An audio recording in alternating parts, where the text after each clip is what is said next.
रविशंकर प्रसाद जी रमन सिंह और उनके मंत्रिमंडल के 1 लाख करोड़ के भ्रष्टाचार पे पूरी तरीके से मौनी बाबा बने रहे।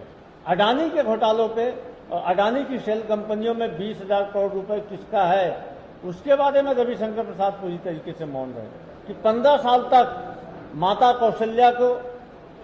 कौशल्या के मंदिर को क्यों उपेक्षित रखा गया। भारतीय जनता पार्टी की केंद्र सरकार महादेव ऐप पे बैन क्यों नहीं लगा रही है। हमारा सीधा सीधा आरोप है कि महादेव ऐप को भारतीय जनता पार्टी, योगी सरकार और मोदी सरकार का संरक्षण मिला हुआ। भारतीय जनता पार्टी के वरिष्ठ नेता, जिनकी आजकल भारतीय जनता पार्टी में कोई नहीं सुनता, वो छत्तीसगढ़ की जनता को झूठ सुनाने आए थे, श्री रविशंकर प्रसाद जी। रविशंकर प्रसाद जी ने कुछ अनर्गल आरोप हमारी सरकार पे लगाया।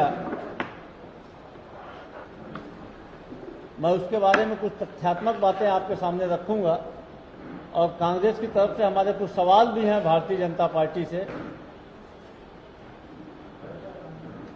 रविशंकर प्रसाद छत्तीसगढ़ में भ्रष्टाचार की बातें कर रहे थे।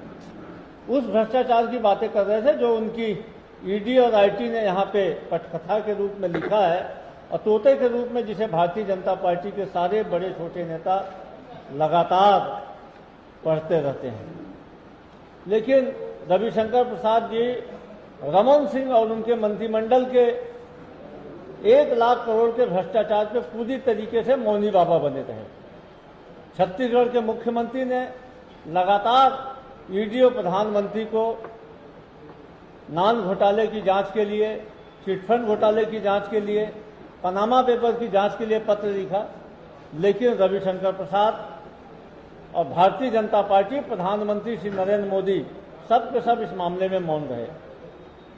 रविशंकर प्रसाद घोटाले की बात कर रहे थे, लेकिन इस देश के सबसे बड़े घोटाले जिसके बारे में संसद में भी चर्चा हुई, अडानी के घोटालों पे और अडानी की शेल कंपनियों में 20,000 करोड़ रुपए किसका है, उसके बारे में रविशंकर प्रसाद पूरी तरीके से मौन रहे। रविशंकर प्रसाद यहाँ पे भारतीय जनता पार्टी को सनातनी होने की भी दुहाई दे रहे थे, लेकिन यह बताने का साहस उनमें और भारतीय जनता पार्टी में नहीं है कि 15 साल तक माता कौशल्या के मंदिर को क्यों उपेक्षित रखा गया। दक्षिण कौशल कोई आज का नहीं है। माता कौशल्या का मायका छत्तीसगढ़ कोई भूपेश बघेल के मुख्यमंत्री बनने के बाद नहीं बना। भगवान राम का छत्तीसगढ़ से नाता आदिकाल से है, पुरातन काल से है, लेकिन राम वनगमन पथ को 15 साल तक क्यों नहीं बनाया। जिन भगवान राम के नाम को लेकर भारतीय जनता पार्टी 2 सीट से पूर्ण बहुमत तक पहुंची, जिन भगवान राम के नाम पे आंदोलन कर करके भारतीय जनता पार्टी एक राजनीतिक दल बनी, 15 साल तक सरकार चलाने का मौका मिलने के बाद उन भगवान राम के कार्य को भारतीय जनता पार्टी ने क्यों नहीं किया, ये बड़ा सवाल हमारा भारतीय जनता पार्टी और रविशंकर प्रसाद से है। रविशंकर प्रसाद महादेव ऐप पर भी बड़ी बड़ी बात करके गए। मित्रों, किसी भी ऐप को बंद करने का अधिकार केंद्र सरकार का होता है। भारतीय जनता पार्टी की केंद्र सरकार महादेव ऐप पे बैन क्यों नहीं लगा रही है। छत्तीसगढ़ की कांग्रेस की सरकार देश की अकेली सरकार है जिसने महादेव ऐप के खिलाफ कार्रवाई किया है। 400 से अधिक कार्रवाइयां की गई, 90 से अधिक लोग गिरफ्तार किए गए। हमारा सीधा सीधा आरोप है कि महादेव ऐप को भारतीय जनता पार्टी, योगी सरकार और मोदी सरकार का संरक्षण मिला हुआ है।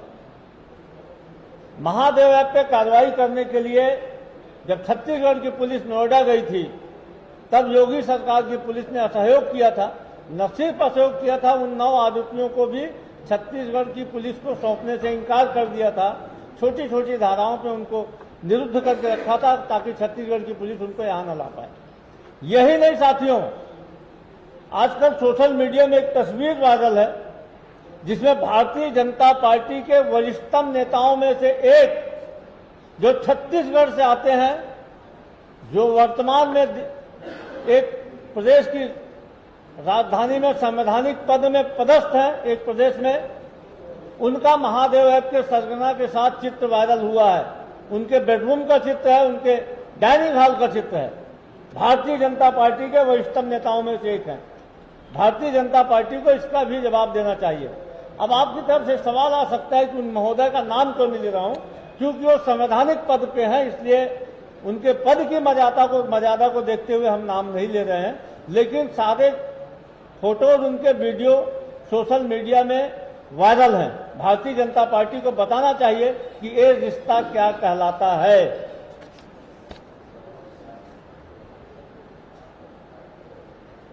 रविशंकर प्रसाद जी प्रधानमंत्री आवास पे भी बड़ी बड़ी बातें करके गए। भारतीय जनता पार्टी और रविशंकर प्रसाद बताएं कि छत्तीसगढ़ के हिस्से का 7 लाख प्रधानमंत्री आवास जो केंद्र सरकार के पास प्रतीक्षा सूची में था लंबित, उसको स्वीकृति क्यों नहीं दी जा रही थी। मुख्यमंत्री श्री भूपेश बघेल के द्वारा बार-बार पत्र लिखे जाने के बाद भी केंद्र सरकार क्यों छत्तीसगढ़ के आवासों को प्रतीक्षा सूची में रखी हुई थी। और केंद्र सरकार के इसी विरोधी रवैये के कारण ही छत्तीसगढ़ सरकार ने माननीय राहुल गांधी जी के हाथों मुख्यमंत्री ग्रामीण आवास योजना शुरू करके इन 7 लाख आवासीनों के लिए उनके खातों में आवास बनाने की पहली किस्त जारी की। साथियों, रविशंकर प्रसाद आए थे, लेकिन उनमें यह बताने का साहस नहीं था कि छत्तीसगढ़ के जो 86 लाख मीट्रिक टन चावल लेने का एमओयू किया था केंद्र सरकार ने, उसको घटा के 61 लाख क्यों किया गया, क्यों छत्तीसगढ़ के किसानों के साथ अन्याय किया गया। छत्तीसगढ़ की कांग्रेस की सरकार ने राज्य के सर्व समाज के हित में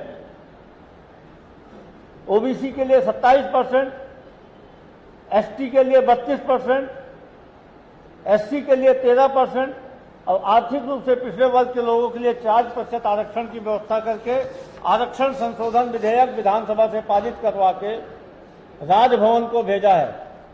10 महीने हो गए, भारतीय जनता पार्टी के षड्यंत्र के कारण वह लंबित है।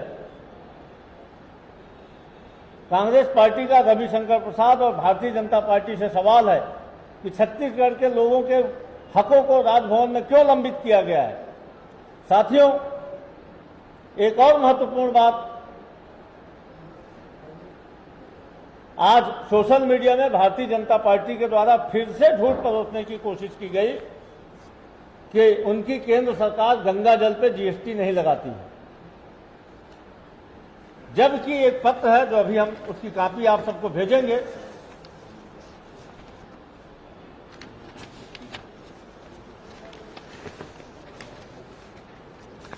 मोदी सरकार के सूचना प्रसारण मंत्रालय द्वारा जारी आदेश क्रमांक 11/5/2016 बीडी एंड एमडी के अनुसार डाकघर से विक्रय किए जाने वाले गंगा जल पर जीएसटी लिया जाएगा। इस आदेश के परिपालन में पूरे देश भर में 6 अक्टूबर से गंगा जल पर 18% जीएसटी वसूली जा रही है। इस आदेश में कहा गया है कि गंगा जल का जो 35 रुपए वाला बोतल है उसमें इंक्लूसिव ऑफ जीएसटी एंड 18% पर बॉटल। ये आदेश है उनका, भारत सरकार के सूचना एवं प्रसारण मंत्रालय का, जिसमें स्पष्ट रूप से कहा गया है कि 35 रुपए वाली जो गंगा जल की बोतल है उसमें 18% जीएसटी वसूली जाएगी।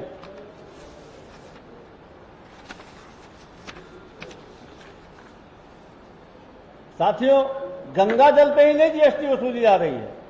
आजादी के बाद से ये देश की पहली सरकार है जो कफन पे भी जीएसटी वसूलती है। 2 दिन बाद आदिशक्ति की पूजा का नवरात्रि चालू होगा, लेकिन नवरात्रि की सिली हुई चुनरी, कपड़ों पे भी मोदी सरकार जीएसटी वसूलती है। अगरबत्ती, धूप बत्ती, इत्र, दूध, दही तक को नहीं छोड़ा है मोदी सरकार ने। ये सनातनी होने का दंभ भरते हैं, लेकिन सनातन परंपराओं का इनको ज्ञान नहीं है। दुनिया को पावन करने के लिए जिन महादेव ने गंगा को धरती पे उतारा था, उस गंगा जल पे भी मोदी सरकार जीएसटी वसूल रही है। ये इतने नराधम और पापी लोग हैं। साथियों, अब आगे मैं हमारी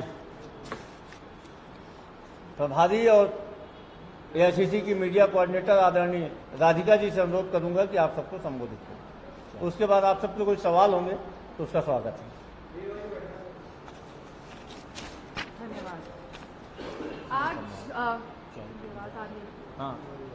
आज रविशंकर प्रसाद जी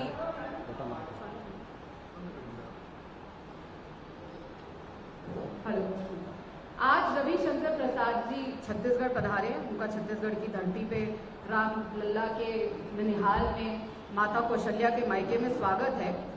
लेकिन आज आप सब जानते हैं, जैसे पितृपक्ष अभी चल रहा है, तो जाहिर सी बात है, जब बुरा वक्त आ रहा है, दिखाई दे रहा है, हार सामने है, तो उनको अपने पूर्वज याद आ रहे हैं और जोगी जी बहुत याद आ रहे हैं, जो उनकी बी टीम के मुखिया है। बड़ी याद आ रही है उनको, बात बात पर उनको जोगी जी याद आ रहे हैं। चलिए, दिखाई दे रहा है अपना काल सामने, 3 तारीख को उनको दिसंबर को आता हुआ, तो बहुत याद आ।